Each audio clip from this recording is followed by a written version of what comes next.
Leonard Lowe. In Awakenings, Robert De Niro plays Leonard Lowe, a patient who has been catatonic for decades due to encephalitis lethargica. When administered the experimental drug L-Dopa, Leonard temporarily awakens, reclaiming his ability to move, speak, and interact. There's someone here to see you. The film tracks his reintroduction to life and, tragically, his regression as the drug's effects wear off. What makes De Niro's performance remarkable is the transformation he undergoes, not just physically, but emotionally and neurologically, portraying the return of agency and the subsequent loss of it with heartbreaking precision. De Niro's physical embodiment of Leonard is both rigorous and authentic. In the early scenes, his body is contorted and frozen, mimicking the rigidity of someone locked in a neurological cage. His facial expressions remain slack, his eyes disengaged, and his breathing shallow. He becomes nearly unrecognizable. Once awakened, his motor control gradually returns, and De Niro navigates the change with nuance. His hands shake, his movements are tentative, and his speech halts as though each word is trying to find its way out. It's not a theatrical transformation, it's subtle, technical, and deeply rooted in medical accuracy. Emotionally, De Niro captures the innocence of a man robbed of his life for decades. Leonard awakens not only into a world he doesn't recognize, but into emotions he's never fully explored. De Niro's portrayal of romantic curiosity, frustration at lost time, and the heartbreak of knowing his return to catatonia is inevitable is done with restraint. There's a particularly powerful scene where Leonard pleads to be allowed his independence, begging not to be treated as ill now that he feels alive. I'm still not allowed to go for a walk on my own by myself. You didn't wake a thing, you woke a person. I am a person. De Niro delivers the plea with a fragile intensity, his eyes brimming with fear, defiance, and vulnerability. It's not melodrama, it's grounded realism. Yeah, I was aware of that. It was nothing. I was nervous. What'd they say? The character also oscillates between hope and fear. De Niro ensures that even when Leonard is smiling or joking, there's a lingering awareness of impermanence. His performance isn't just about the disease, it's about what it means to be human, curious, flawed, emotional, and ultimately mortal. The later scenes, where Leonard's symptoms return, are some of the most harrowing. His body begins to fail him again, and De Niro's decline is measured and gut-wrenching, illustrating the horror of watching one's autonomy slip away, fully aware of it. How are you today? I'm all right. How are you? Despite this layered, transformative role, De Niro did not bring home the Academy Award. Awakenings was nominated for Best Picture, Best Adapted Screenplay, and De Niro did receive a Best Actor nomination, but the Academy decided to give the award to Jeremy Irons for Reversal of Fortune. De Niro's performance demanded extreme control over his body and voice, an empathetic understanding of neurology, and an emotional range that few actors could deliver with such sincerity. This wasn't a performance of grand speeches or dramatic outbursts, it was a masterclass in restraint, physical discipline, and emotional layering. It remains one of the most glaring Oscar snubs in a career otherwise decorated with accolades. Ike Turner. In What's Love Got to Do with It, Laurence Fishburne plays Ike Turner, the infamous music producer and husband of Tina Turner. While Angela Bassett's portrayal of Tina rightfully drew praise, Fishburne's performance as Ike is often underappreciated, especially by the Academy, which failed to award him the Oscar. His depiction wasn't cartoonish or one-note. Instead, Fishburne brought to life a man who was both charming and monstrous, manipulative and deeply insecure. He built a layered character that felt dangerously real. Fishburne avoids turning Ike into a caricature. From the beginning, Ike is charismatic, funny, and musically talented. He lures Tina in not just with his status, but with a genuine allure. This foundation makes his eventual descent into abuse more unsettling. Fishburne's performance makes clear that Ike isn't evil for the sake of being evil. He's a deeply flawed man shaped by trauma, addiction, and a desperate need for control. That complexity elevates the role beyond typical biopic villainy. One of Fishburne's greatest achievements in this role is how he balances menace with vulnerability. Even in the film's most violent scenes, he doesn't lose the humanity of Ike. When he lashes out, it's not blind rage, it's deliberate, controlled, and meant to dominate. Fishburne's physicality is key here. His posture is aggressive, his facial expressions calculated.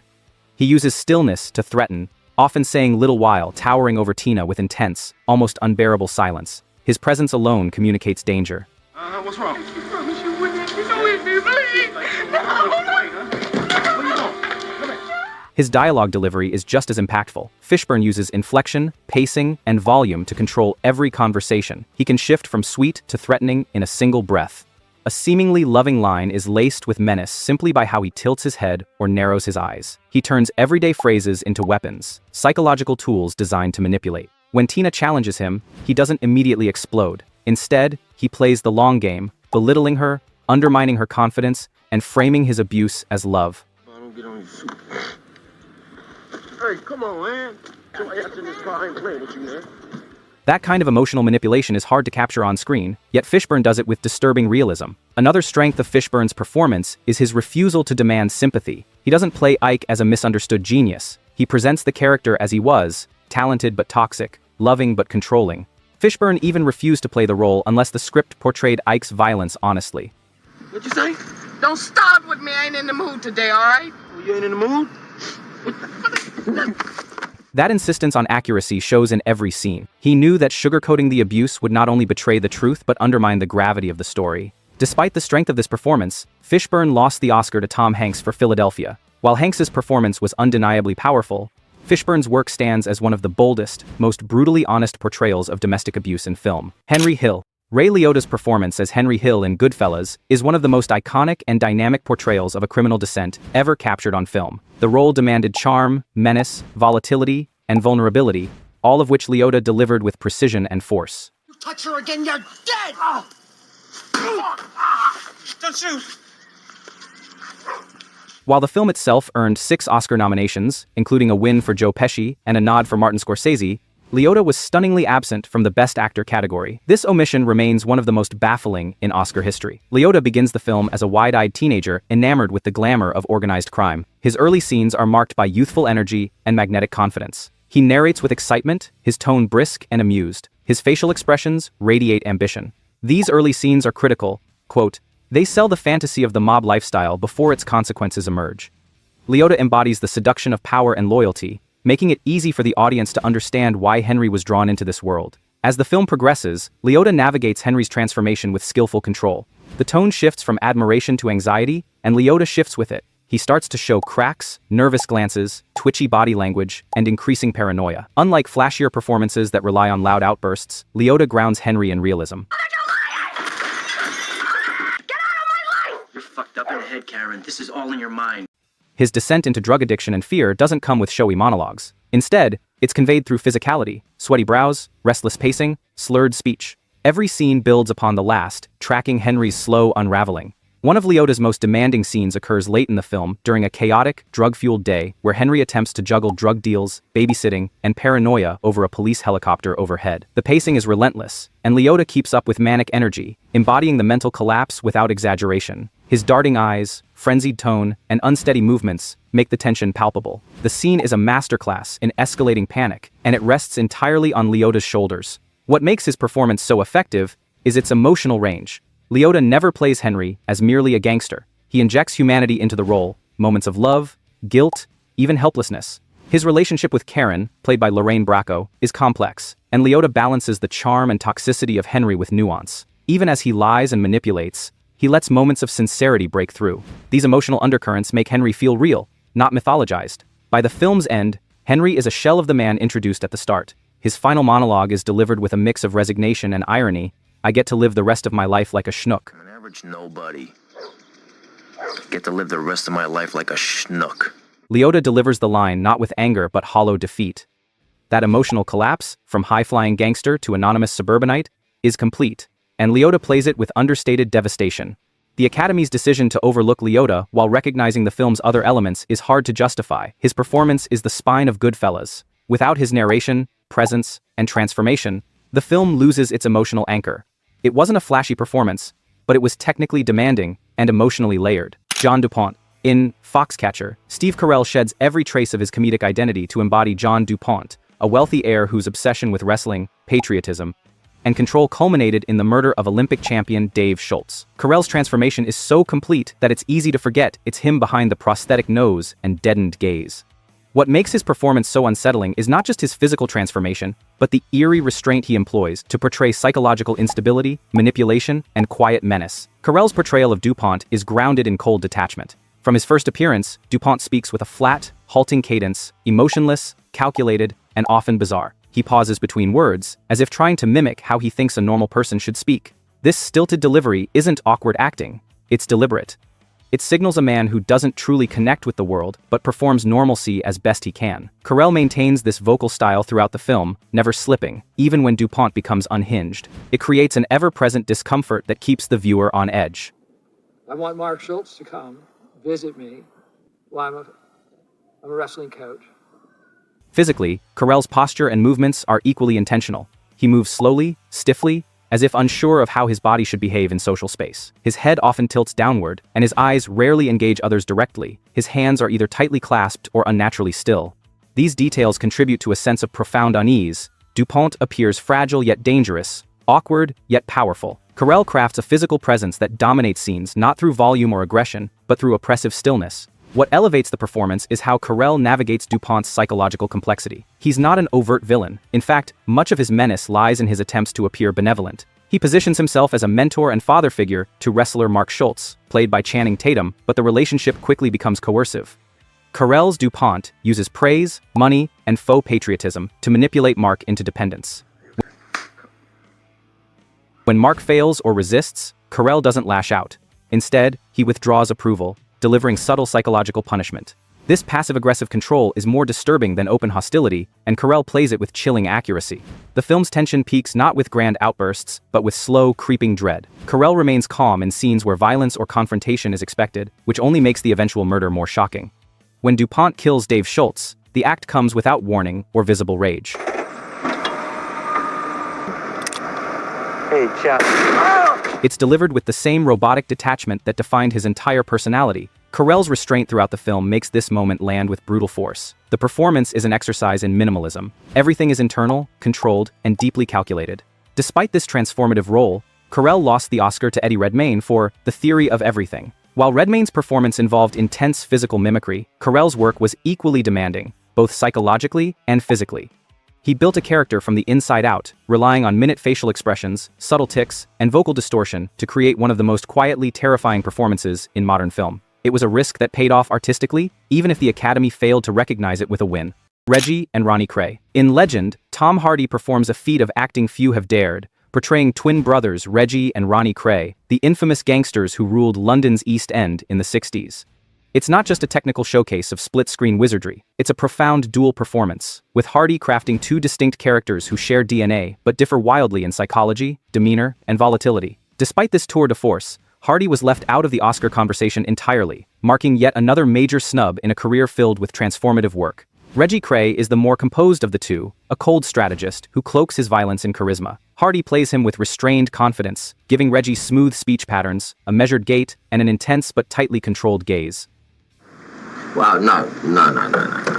Right, you get him out of it, cool, fuck off. 1 hour, we'll be with you. His violence erupts only when absolutely necessary, and even then, it's calculated. Hardy's physical posture as Reggie is upright and focused. He walks with purpose, and never wastes a movement. His facial expressions are economical, revealing emotion through slight shifts in the jaw or narrowing of the eyes. Reggie is a man who understands perception, and Hardy makes every moment about controlling the room. Ronnie Kray, on the other hand, is a storm of erratic behavior, psychological instability, and unchecked violence. Hardy transforms into Ronnie with remarkable abandon. His voice is nasal and slurred, marked by awkward pauses and strange inflections. Well, that is fucking stupid as well, because you fucking should be. Because if my brother hadn't vouched for you, you'd be fucking dead. He speaks as if thoughts are filtering through layers of distortion. Physically, he's unpredictable. His movements are jerky, his posture slouched, and his face often contorted into unsettling grins or blank stares. Ronnie's unpredictability is terrifying, and Hardy leans into the discomfort, never softening the character's menace for sympathy. What's remarkable is that Hardy doesn't rely solely on costume or makeup to distinguish the two. Instead, he creates an entire vocabulary of gestures, body language, and energy that makes it immediately clear who is on screen, even when they appear together. In shared scenes, the tension between the twins is electric. Hardy plays both sides of arguments, fistfights, and emotional breakdowns, maintaining perfect rhythm and emotional timing. The fight scene between the brothers is particularly noteworthy, filmed using body doubles and visual effects, yet carried entirely by Hardy's distinct portrayals and voice work. Beyond the technical mastery, Hardy imbues both characters with depth. Reggie is not just a slick criminal, he's a man torn between loyalty and his desire for a normal life. Hardy shows his internal struggle as he falls in love with Frances, tries to escape the lifestyle, and battles the guilt of enabling Ronnie. Conversely, Ronnie is not just a madman, he's deeply lonely, haunted by mental illness, and desperate for relevance. Hardy plays his moments of sadness and isolation with painful clarity, reminding viewers that monsters are often human underneath the chaos. Despite all this, Hardy's work was ignored by the Academy. Some argue the film itself lacked the prestige appeal of other contenders, but the performance alone deserved recognition. Playing one compelling character is difficult, playing two with such sharp contrast and emotional complexity, is a rare achievement. Mitch Leary. In The Line of Fire, John Malkovich plays Mitch Leary, a former CIA assassin turned presidential threat, whose intellectual cunning and emotional instability make him one of the most chilling villains of the 1990s. The film puts him in a psychological duel against an aging Secret Service agent played by Clint Eastwood, and while Eastwood plays the grizzled protector well, it's Malkovich's unhinged but methodical antagonist that truly drives the film's tension.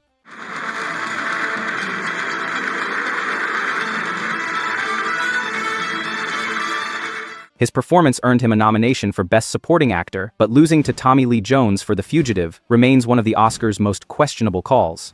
Malkovich's portrayal of Leary is defined by precision. He doesn't rant or rage. Instead, he speaks with deliberate calmness, often in soft tones that demand attention. This controlled delivery makes his threats all the more terrifying. He's not driven by chaos, but by calculated intent. His voice rarely rises, even when discussing murder. The effect is chilling, a man capable of horrific violence without ever losing composure. That quiet menace becomes the performance's signature. His scenes with Eastwood are particularly powerful. Over the phone, Malkovich turns verbal sparring into psychological warfare. He taunts, belittles, and prods Eastwood's character, revealing an almost surgical ability to dismantle another man's identity. I see you, Frank. I see you standing over the grave of another dead president. That's not gonna happen. I won't. Malkovich delivers every line like a chess move, precise, intentional, and with a sinister smile. These conversations feel like duels, not just in words but in dominance, and Malkovich never cedes ground. What separates Leary from a generic villain is the depth Malkovich brings to the role. Leary isn't a terrorist for ideology. He's a disillusioned former patriot, betrayed by the government he served. Malkovich weaves in layers of bitterness, wounded pride, and a warped sense of justice. You can see it in his eyes, moments when he seems to drift off, detached from reality but still entirely focused on his mission. His expressions flicker between intense focus and vacant disassociation, hinting at severe psychological trauma. Malkovich never overplays this instability. Instead, he lets it simmer under the surface, visible only to those paying close attention. His physicality is equally important. Leary is a chameleon, constantly changing his appearance, voice, and posture to evade capture. Malkovich plays each disguise with subtle differences, slight changes in tone, body language, and accent. These aren't caricatures, they're controlled performances within a performance. In one moment, he's an awkward loner, in the next, a polished businessman. The transitions are seamless, highlighting Leary's adaptability and Malkovich's technical skill. The most terrifying aspect of Leary's character is his intelligence, and Malkovich leans into it fully. He's always 3 steps ahead, always testing boundaries. Even when he's finally confronted, he's unshaken. His final monologue, delivered with eerie tranquility, explains his actions without apology, elevating the character from mere villain to ideological extremist. There's no desperation in Malkovich's final moments, just clarity, which somehow feels more frightening. Despite a complex, tightly controlled, and psychologically rich performance, Malkovich lost the Oscar to Tommy Lee Jones for his role in The Fugitive, a role that, while entertaining, was far less demanding in emotional and technical scope. His work in The Line of Fire wasn't just about playing a bad guy. It was about exploring what happens when intellect, trauma, and vengeance collide in one man. The Academy's failure to honor it with a win is a prime example of favoring crowd-pleasing performances over truly chilling character studies. James Coughlin. In The Town, Jeremy Renner delivers a blistering performance as James Coughlin, a volatile, loyal, and deeply damaged Boston bank robber. While Ben Affleck's Doug McCrae is the film's protagonist, it's Renner's portrayal of Jem that injects raw energy and unpredictability into every scene. The role earned Renner an Oscar nomination for Best Supporting Actor, but losing to Christian Bale's performance in The Fighter overshadowed a portrayal that was equally, if not more, urgent and explosively nuanced. Jem is a born criminal, shaped by the harsh streets of Charlestown and hardened by prison. Renner's physicality captures this without exaggeration. He moves with a wiry tension, shoulders high, arms always slightly flexed, like a fighter waiting to strike. His walk is more of a stalk, and his stare is confrontational, even in silence. There's a restlessness to Jem that never fades, even in quiet moments. Renner makes him feel like a live wire, always coiled, always ready to ignite. Officer, can you hold up a minute?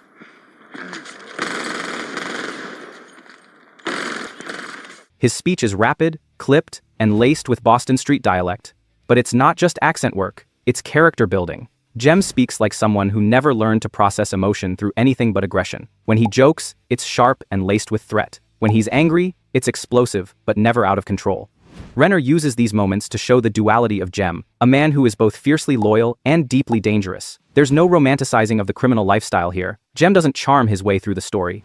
He forces his presence into every scene with raw, unfiltered intensity. A key dynamic is his relationship with Doug. Renner crafts this bond as both brotherly and suffocating. He looks up to Doug, depends on him, but also resents him for wanting out of the life they've known. This emotional tension simmers beneath their conversations, and Renner never lets the audience forget it. In scenes where Doug tries to pull away, Jem reacts with wounded pride masked as rage. One standout moment is when Doug tells Jem he wants to leave the criminal life. Renner's expression flickers between disbelief, hurt, and fury in a matter of seconds. It's a masterclass in emotional compression. Renner also reveals glimpses of Jem's inner world without overt exposition. There's a scene where he quietly watches children play from a distance, just a few seconds, but Renner infuses it with longing, regret, and a fleeting sense of what could have been. He doesn't speak, but his eyes do. This is where Renner excels, giving a violent man depth without softening his edges. Jem isn't redeemed, but he is made real. His final scene, fully aware that the police are closing in, is a brilliant moment of defiance and fatalism. Renner doesn't overplay it. He walks calmly, dressed as a cop, disappearing into the chaos of the street with the same quiet threat he's carried the entire film. It's an exit that speaks volumes about the character's identity. He was never built for survival, only impact. Losing the Oscar to Bale was understandable given the competition, but Renner's turn as Jem remains one of the most tightly wound, emotionally textured performances of the decade. It wasn't showy or tearful. It was brutal, authentic, and completely lived in, a true embodiment of someone born into violence and too broken to escape it.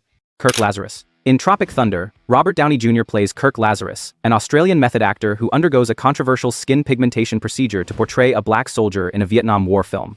The role walks a razor-thin line between satire and offense, and yet Downey's performance manages to critique Hollywood egos, method acting extremes, and racial insensitivity with an astonishing degree of control and self-awareness.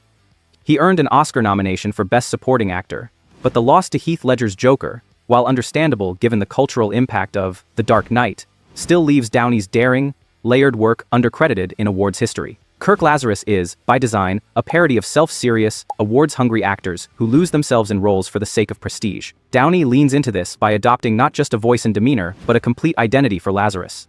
He delivers his lines in a deep, affected Southern drawl that mimics 1970s blaxploitation characters, not to mock black voices, but to expose how tone-deaf and grotesque it is for a white actor to attempt such mimicry. Tell him, McCluskey. Tell him what time it is. I don't believe you people. Huh? What do you mean, you people? The brilliance lies in how Downey plays Lazarus's performance as a performance. It's a character acting badly, not the actor himself doing it poorly. Physically, Downey alters his posture, facial expressions, and even the rhythm of his movements to stay in character as Staff Sergeant Lincoln Osiris. His method acting is so immersive that he refuses to break character even when off camera. This commitment becomes the film's central joke and its sharpest commentary on acting culture. Downey never plays it broad or goofy. Instead, he approaches the absurdity with deadly seriousness, which amplifies the satire. Every time Lazarus opens his mouth with a self-important monologue, the line between role and reality blurs, and Downey holds it taut without snapping into caricature. What makes the performance especially effective is its dual-layered execution. Downey plays an actor who is both incredibly talented and catastrophically misguided. Lazarus delivers dramatic speeches with emotional precision, yet it's always clear that the pathos is misdirected. In a lesser actor's hands, this could have been tone-deaf or simply offensive. But Downey threads the needle, keeping the focus on the absurdity of Lazarus's choices rather than mocking the culture he's parodying. The character's arc also explores identity and delusion.